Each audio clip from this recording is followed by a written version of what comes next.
There are no new rules. They are all the same rules they used to be. It's just that there is a new reality out there. You have to embrace the new reality. There are new platforms available. There are change in consumer behavior. But the fact that what are the new rules? I don't think there were any rules. You just have to have the right intention. You have to be able to understand the lives of the consumer. When you understand the lives of the consumer and you see where all I can sort of gainfully engage in his life or her life, is something which instinctively should come to you. If you are open, if you're seeing the world change, if you're not cocooned, if you're not living in your ivory tower, and you are connected with the market, with the people's everyday reality, I think the rules, or whatever you call them, they will come naturally to you. That I need to reach out to people. What do I do? It's like, what are the rules of relationships? I mean, have people changed? Yes, people have changed a little bit. Have their expectations of relationships changed? Yes, it is. Probably today they're more intense or more cautious, or there could be various ways of describing. But if your intent is there, you'll find a way. Do you send a rose, or you send a card, or you sing a song, or you send a digital cake? It doesn't matter. They're all expressions. But the intent and understanding is the primary thing. It's the same principle we've always followed. The challenge, of course, is that we're doing that now across many different channels. There's a huge difficulty measuring many of those channels. So I think that is the key difference now, is being able to measure how consumers are behaving in all of those channels, and then integrating communications plans for clients.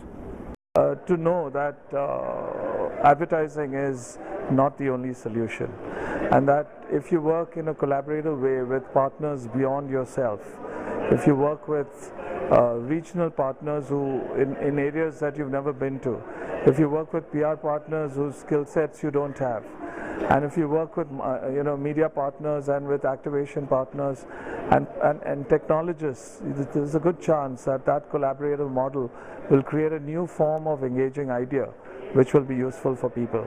So I think it's about really shedding your sense of the past and forgetting whatever you knew before, but using your experience to know how to assimilate and synthesize the new world. I would say, first and foremost, be transparent, be honest. The fact is that brands are finding it harder to exist nowadays, and I think we might get to a point where brands almost don't exist, because a brand used to be the idea of you have a company that does things, it produces a product, it distributes it, it makes money, and then you have the consumers, and in between that is a brand, which is the shiny face of that. The fact is that social media and so on and so forth means that people can see right through brands to the companies that are behind them. So I think transparency is a really important thing. I think if brands are going to survive, then they need to be at one with the company, be honest and transparent about what they're doing. I think that's the first rule. Second rule is only use emerging technologies if you can use them to properly engage people in a human way.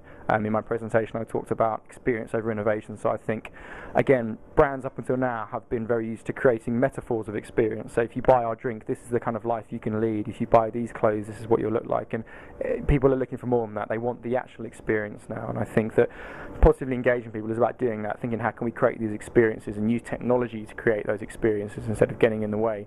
And I think third and foremost, it's just about identifying an unmet need and then meeting it.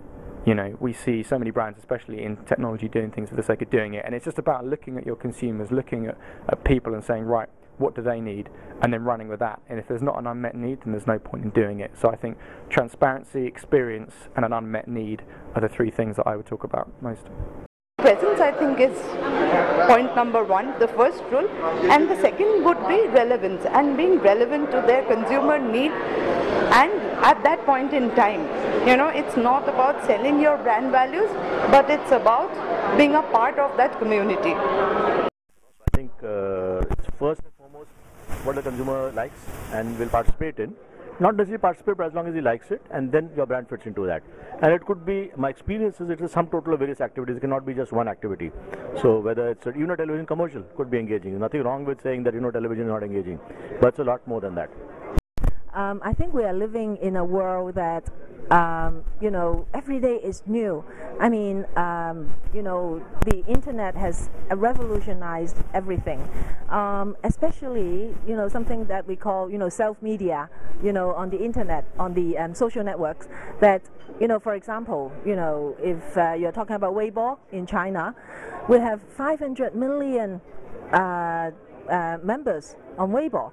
And you're really talking about 500 million broadcast stations. And that, I think, is, you know, a new form, a new rule, new content, new approach of engagement. This is like media and message melded into one. Exciting time.